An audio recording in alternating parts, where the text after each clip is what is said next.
2036 सुधा समृद्ध ओडिशा गठन हेबो। एथिपाई 36टी कार्यक्रम प्रस्तुत करा जायछि। ओडिशा को $500 बिलियन अर्थनीति रे परिणत करा जिवो। 2036 सुधा समाज शेष स्तर रे थिबा लोक माने जेपरि सब प्रकार मौलिक सुविधा पाई परिबे सेथिपाई पदक्षेप निया जिवो। आज लोकसभा भवन कन्वेंशन हॉल ठारे विजन ओडिशा 2036-2047 पई आयोजित राज्यस्तरीय परामर्श कर्मशाला रे जोगदेई मुख्यमंत्री श्री मोहन चरण माझी कहिसेंती ए विजन डॉक्यूमेंट 4.5 कोटी ओडिया स्वप्न एक रोड मैप। यह आम भविष्यतर पीढ़ी एक प्रतिश्रुति बोली मुख्यमंत्री मत देइथिले। मुख्यमंत्री कहिसेंती जे आमर विजन डॉक्यूमेंट प्रस्तुत शेष पर्याय रे पहुंची चरिछि।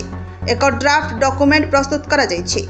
विशेषज्ञ मानक परामर्श पर चूड़ांत डॉक्यूमेंट प्रस्तुत करा जिवो। आज एक राज्यस्तरीय परामर्श कर्मशाला अनुष्ठित करागला। यापरे संबलपुर, बालेश्वर और जयपुर आहरी 3टी अंचल कर्मशाला अनुष्ठित हेबो बोली मुख्यमंत्री कहिसेंती।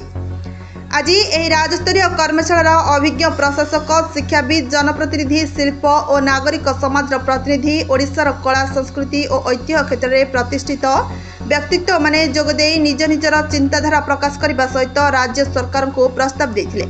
से कहले जे 2036 सुधा प्रमुख क्षेत्र गुड़िक गुरुत्वपूर्ण प्रभाव पकाइबा पई 36टी सर्वोच्च प्राथमिक कार्यक्रम चिन्हट करा जायछि।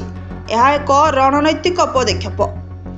स्ट्रैटेजी इनोवेशन एही पदक्षेप हेउछि 36 फॉर 36। एही पदक्षेप ओडिशार अभिवृद्धिर यात्रा को त्वरान्वित करिबो बोली से कहिथिले।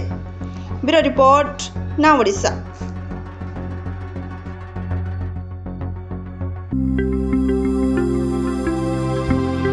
लेटेस्ट न्यूज अपडेट पाई www.nowodisha.com को लॉगिन करंतु।